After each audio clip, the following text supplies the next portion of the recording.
Welcome to Lakshmi's ఇంటి వంటలు.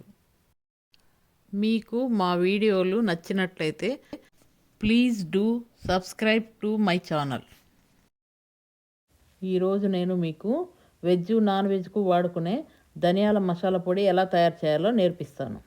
ధనియాల పొడికి కావలసినవి: ధనియాలు 1 కప్పు, ఇలాచీలు 1 స్పూను, మిరియాలు 1 స్పూను, సాజీరా 1 స్పూను, ఉప్పు చిటికెడు, చెక్క ముక్కలు 1 స్పూను, లవంగాలు 1 స్పూను. ధనియాల పొడి తయారు చేసుకున్నందుకు ముందుగా పొయ్యి వెలిగించి పాన్ వేడి చేసుకోవాలి. పాన్ వేడిన తర్వాత ధనియాలు వేసి వేయించుకోవాలి.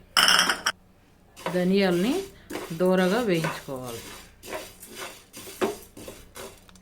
ధనియాలు కొంచెం దోరగా వేగిన తర్వాత చెక్క ముక్కలు, లవంగాలు, మిరియాలు, ఇలాచీలు వేసి ఒకసారి వేసి ఇవి ఇలా 1 నిమిషం పాటు వేయించుకోవాలి. అవి వేగిన తర్వాత చివరిగా సాజీర వేసి స్టవ్ ఆఫ్ చేసుకోవాలి.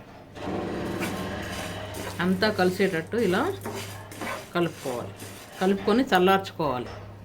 తరువాత ఒక మిక్సీ జార్ని తీసుకొని చల్లార్చుకున్న ధనియాలు, గరం మసాలా దినుసులను అన్నీ మిక్సీ జార్లో వేసుకొని చిటికెడు ఉప్పు కూడా వేసుకోవాలి. దీనివల్ల ఎక్కువ రోజులు నిల్వ ఉంటుంది. మూత పెట్టి మిక్సీకి వేసుకోవాలి. ఇలా మెత్తగా పొడి చేసి పెట్టుకున్న ధనియాల పొడి 2 నెలల వరకు నిల్వ ఉంటుంది. నాన్ వెజ్ కూరల్లోనూ వెజ్ కూరల్లోనూ ఈ పొడిని వాడుకోవచ్చు.